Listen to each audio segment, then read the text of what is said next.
I was at the Modern Art Museum, Museum of Art in New York. I'm afraid I don't remember which one, unfortunately.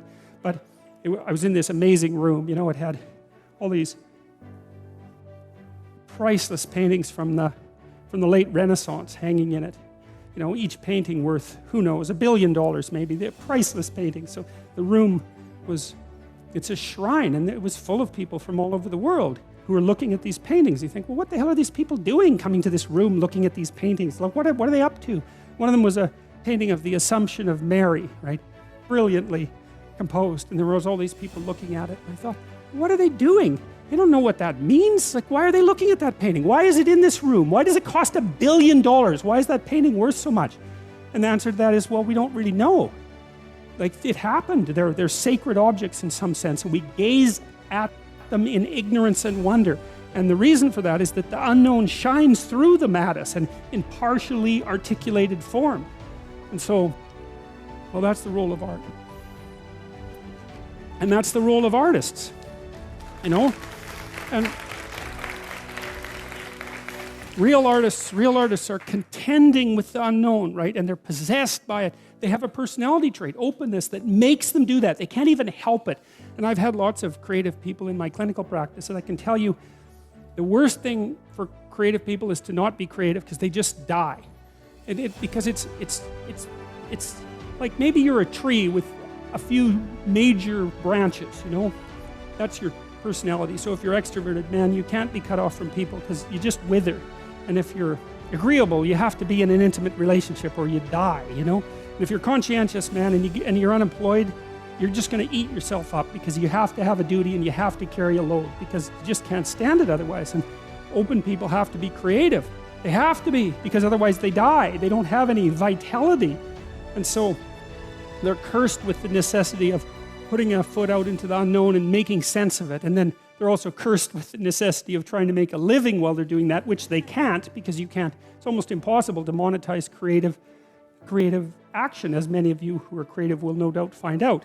It's very, very frustrating. It's not that creative action is without value, right? Because the creative people are entrepreneurs, and the creative people revitalize cities, and the creative people make things magnificent and beautiful. You think about what's happened in Europe over the last 1,000 years, say 2,000 years, this amazing, unbelievable collaboration to make things so beautiful that they're jaw-dropping when you walk into them.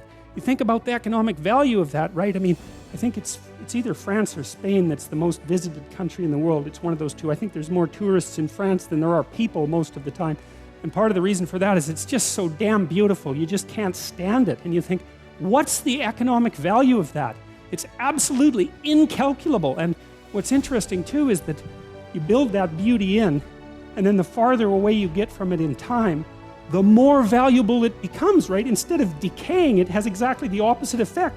Its value magnifies. And one of the things that I'm deeply ashamed of as a Canadian is that our sense of beauty is so underdeveloped. We're so primitive. It's not even primitive, that's the wrong word, because, you know, I don't know what it is.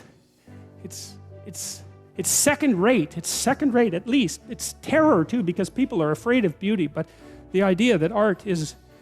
The conservatives really have a problem with this in particular, because conservative people tend not to be that creative. And it's a mystery by temperament. It's a mystery to me, because they should be concerned with economic development, and beauty is so unbelievably crucial to economic development. It just yells out at you, you know. So anyway, so that's what artists are doing. And so one of the things I would say is buy a damn piece of art, you know. Find one that really speaks to you, and buy a piece of art, because you invite that into your life, and it's a look out if you do it. If it's a real piece of art, because you'll also get a little introduction to the artist, and then that'll seep into your life, and that'll change things like mad. But it's unbelievably worth it, because it opens your eyes to the domain of the transcendent. That's the right way of thinking about it. A real piece of art is a window into the transcendent. That's what it is. And you need that in your life, because you're finite and limited and bounded, right, by your ignorance and your lack of knowing. And unless you can make a connection to the transcendent, then you don't have the strength to prevail. And that's part of the covenant. That's part of the covenant with God. And you can see that, because you look at these magnificent cathedrals that our civilization built over the centuries. You know, some of those, they're still building this Sagrada Familia in Barcelona, right? And it's an amazing building. I think it's going to take them like 300 years to build that. You know, people in the Middle Ages, they'd start building a cathedral and they think, oh, we'll be done this in 300 years. You know, you imagine the vision that it took to invest in something like that. We look at quarterly reports. We can't think 300 years into the future to build something of that kind of remarkable, what? Those cathedrals are so, they're perfect, they're trees first, right? They're a forest, right? The Gothic cathedrals, they're a forest, and the sun is shining through the branches. That's the stained glass, and they're the perfect balance of light and structure, because they're representing something about the proper structure of being, which is something like the proper balance between light and structure. And they represent like the sacred tragedy of mankind. That's why they're in the shape of a cross, and they're open to the sky. That's why they have a dome, and they're full of gold so that it glitters, because that's like the city of God, you know. And you can see that integral to our culture is the idea that beauty is one pathway towards God. And if you can't find another pathway, then why don't you use beauty? I'm sure most of you do that with music, because music is the one thing that modern people can't be cynical about. Thank God for that. And being fascinated by music because of that. It speaks meaning to people, right? Even nihilistic punk rockers are so damn engaged with their music that they can hardly stand it. And you can knock on them and say, look, you know, you're having a transcendent religious experience, and they'll just tell you to fuck off, because that's